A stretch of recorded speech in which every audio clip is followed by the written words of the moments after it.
नमस्ते बच्चों। हम हिंदी सेकंड में संधि पढ़ रहे थे, जिस 5 चैप्टर संधि, जिसमें हमने ये एक पेज पढ़ लिया था।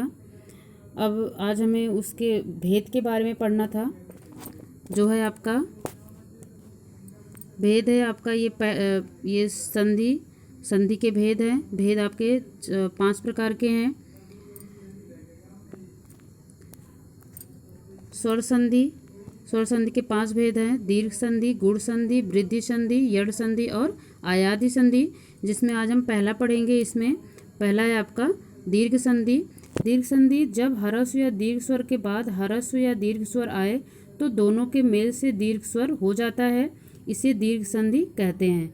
अर्थात यहाँ पे इन्होंने बताया कि जब ह्रस्व या दीर्घ स्वर मैंने आपको स्वर व्यंजन के बारे में उस दिन भी बताया था कि ह्रस्व या दीर्घ, अर्थात ह्रस्व का मतलब होता है कि जिस वर्ड को बोलने में हमें कम समय लगता है वो हम क्या कहते हैं, ये ह्रस्व वर्ड है। और जिसको बोलने में हमें ज़्यादा समय लगता है उसको हम कहते हैं ये दीर्घ स्वर है या दीर्घ वर्ड है। तो यहाँ पे आप देखोगे इन्होंने बताया कि जब ह्रस्व या दीर्घ स्वर के बाद कोई ह्रस्व या दीर्घ स्वर आए, अर्थात ह्रस्व स्वर है। जैसे आप यहाँ पे देख लो एग्जाम्पल में, यहाँ पे देख लो अ प्लस अ, दोनों मिला के क्या बन रहा है, आ। ठीक है, तो यहाँ पे क्या है, दोनों ह्रस्व हैं।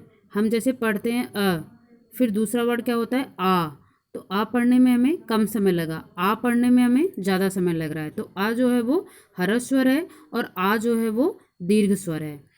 तो वही इन्होंने बताया कि जब ह्रस्व या दीर्घ स्वर के बाद ह्रस्व या दीर्घ स्वर आए तो दोनों के मेल से दीर्घ स्वर बनता है। अर्थात आपका यहाँ पे देख रहे हो दोनों आ है, ये भी आ है, ये भी आ है, दोनों मिला के क्या बन रहा है, दीर्घ बन रहा है, अर्थात बड़ा आ बन रहा है।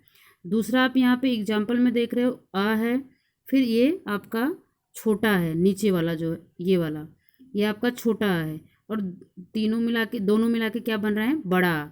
अर्थात एक आपका दीर्घ स्वर है, दूसरा आपका ह्रस्व है, लेकिन दोनों को मिला के यहाँ पे दीर्घ स्वर बन रहा है। तो इनके कहने का मतलब यही है कि दीर्घ संधि का मतलब होता है चाहे एक छोटा हो एक बड़ा हो तब भी आपका दीर्घ बनेगा, और अगर आपका दोनों ह्रस्व है तब भी दीर्घ बनेगा, अगर दोनों दीर्घ है तब भी दीर्घ बनेगा।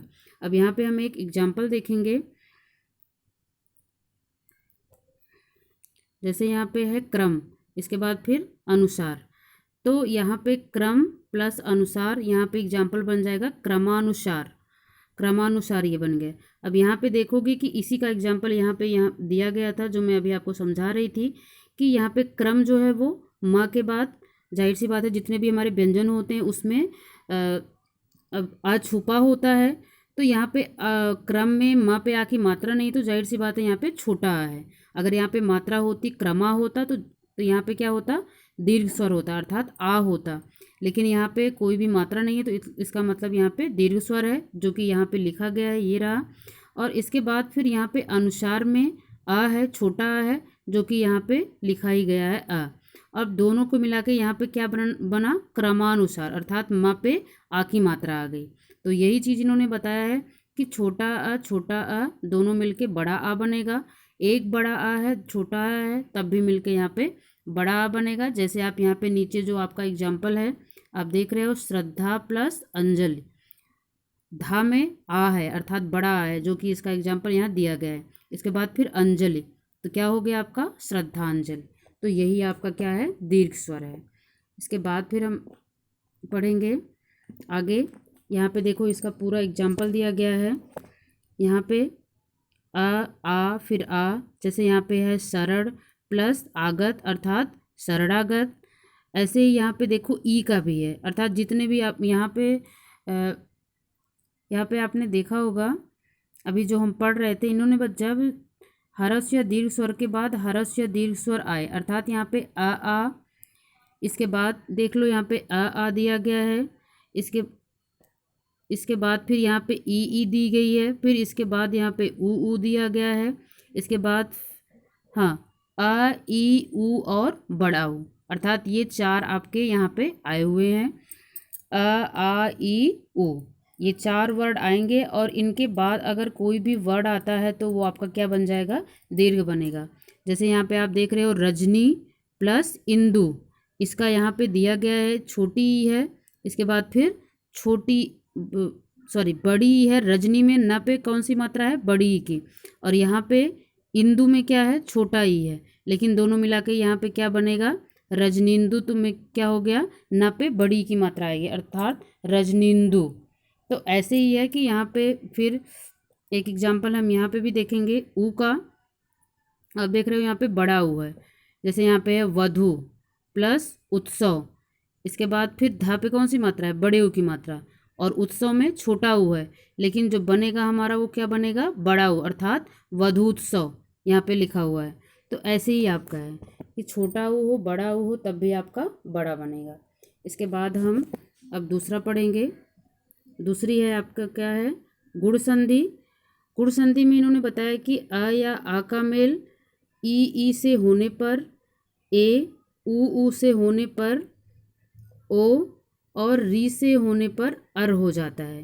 अर्थात इन्होंने बताया कि अ आ मिल के क्या बनेगा आपका, अ आ का मेल अगर ई से हो तो क्या हो जाएगा वो ए, ऊ से होने पर ओ और री से होने पर अर।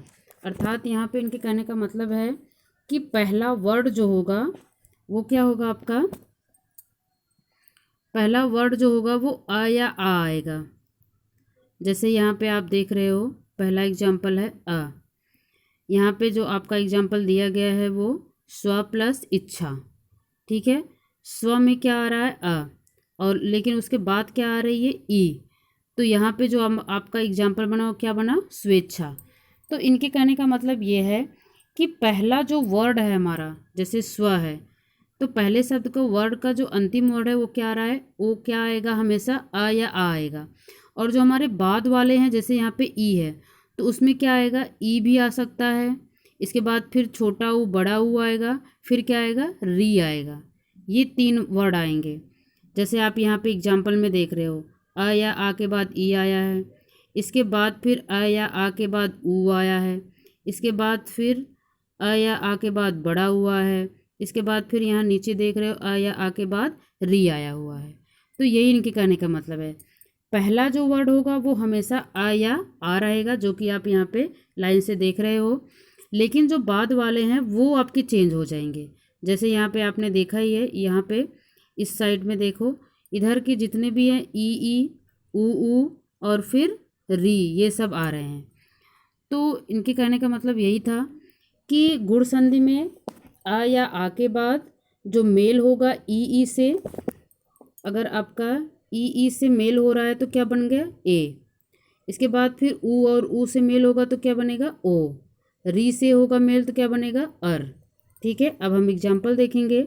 यहाँ पे जैसे है पहला एग्जाम्पल आपका, पहला है देखो स्व प्लस इच्छा, तो यहाँ पे जो हमारा एग्जाम्पल बना तो क्या बना, स्वेच्छा, अर्थात ई के बदले में हमारा क्या हो गया, यहाँ पे ए की मात्रा आ गई। आपने देखना कि ई आपका हट गया, उसकी जगह पे क्या आ गया, ए की मात्रा आ गई। तो जाहिर सी बात है कि जब भी वो हमारा कोई भी स्वर होता है वो व्यंजन के साथ जुड़ता है तो क्या होता है, वो मात्रा के रूप में आती है। कहीं कहीं ऐसा होता है कि डायरेक्ट स्वर आता है, लेकिन अक्सर वो क्या हो जाता है कि जब भी हमारा स्वर व्यंजन के साथ जुड़ता है तो वो मात्रा में जुड़ जाता है, जैसे कि यहाँ पे हुआ है। इसके बाद फिर हम दूसरा एग्जाम्पल देखेंगे। जैसे यहाँ पे है आपका आ या आ के बाद क्या आया है, ई आया है, इसके बाद सॉरी आप ये दूसरा देख लो, ऊ वाला, ई का तो हो गया आपका, आ या आ के बाद ऊ हो गया। जैसे यहाँ पे आप एग्जाम्पल देखो, वीर प्लस उचित, और हमारा जो एग्जाम्पल बना वो क्या हो गया, वीरोचित। अर्थात आप देख रहे हो यहाँ पे आप देख सकते हो आ है, वीर के बाद क्या हो, र में क्या जुड़ा हुआ है अ, और इसके बाद यहाँ पे क्या है ऊ, तो ये दोनों मिलके क्या हो गए ओ। जैसे आप एग्जाम्पल में ये देखो वीरोचित, र पे क्या हो गया, ये ऊ जो हो गया ये हट गया, इसकी जगह पे क्या आ गया, ओ की मात्रा आ गई। आपने यहाँ पे देखा ही है कि जब भी हमारा ऊ और ऊ होगा तो उसको उसकी जगह पे क्या आ जाएगा, ओ की मात्रा आ जाएगी। तो यही है आपका कि जब भी हमारा आ या आ के बाद ऊ और ऊ होगा तो उसकी जगह पे क्या हो जाएगा, ओ की मात्रा हो जाएगी। ठीक है, जाहिर कभी भी आपका औ नहीं होगा, चाहे छोटा ऊ हो या फिर बड़ा ऊ हो, उसकी जगह पे ओ ही आना है, आओ नहीं आएगा। अर्थात ओ के ऊपर जो यहाँ पे आप देख रहे हो यहाँ पे सिंगल मात्रा है ना, डबल मात्रा कभी नहीं होगी, सिंगल ही रहेगा। इनके कहने का मतलब यही है। तो ये हमारा ऊ और ऊ का हो गया एग्जाम्पल। इसके बाद फिर हम री का देखेंगे। जैसे यहाँ पे है, इन्होंने बताया, ये लास्ट में देखो आपका, जैसे सप्त प्लस ऋषि, तो हमारा जो एग्जाम्पल बना वो क्या बना, सप्तर्षि। ठीक है, यहाँ पे आप देख रहे हो इधर अ, फिर री, फिर मिल के क्या बन गया, अर। ठीक है, आ है प्लस री है, उसके बाद फिर क्या हो गया आपका, अर बन गया वो। तो यही हमारा क्या होगा कि जब भी हमारा आ या आ के बाद री आता है तो वो क्या बन जाता है, अर बन जाता है। जैसे यहाँ पे आया है अर, मतलब आ रहेगा, उसमें र जो है वो हलंत रहेगा, अर्थात आधा र रहेगा, पूरा र नहीं रहेगा। तो यहाँ पे सप्त प्लस ऋषि सप्तर्षि। आप देख रहे हो यहाँ पे सप्त है, इसके बाद फिर क्या लिखा हुआ है यहाँ पे, आप देखो कि श है, ये यहाँ पे स लिखा हुआ है और उसके ऊपर क्या हो गया, री की मात्रा आ गई। री की मतलब र की मात्रा, री वहाँ से पूरा का पूरा हट गया। बाकी ये जो सप्त था आपका, ये पूरा का पूरा यहाँ पे लिखा हुआ है। तो ये क्या बन गया आपका, सप्तर्षि। तो आज ही हम 2 ही पढ़ेंगे, बाकी का हम अगले वीडियो में पढ़ेंगे। ध्यान से आप दोबारा से, आपको जितना मैंने पढ़ा है उसको ध्यान से आपको पढ़ना है, जितना एग्जाम्पल है वो भी आपको ध्यान से पढ़ना है कि आपका कहाँ कहाँ कैसे कैसे चेंज हुआ है। क्योंकि आपके पास बुक होगी तो बुक में आप अच्छे से पढ़ पाओगे। यहाँ पे आप समझ सकते हो और सामने आप बुक रख के उसमें से ध्यान से देखोगे, इसमें छोटा छोटा दिखाई दे रहा है, उसमें बड़ा दिखाई देगा। तो आज के लिए इतना ही, धन्यवाद।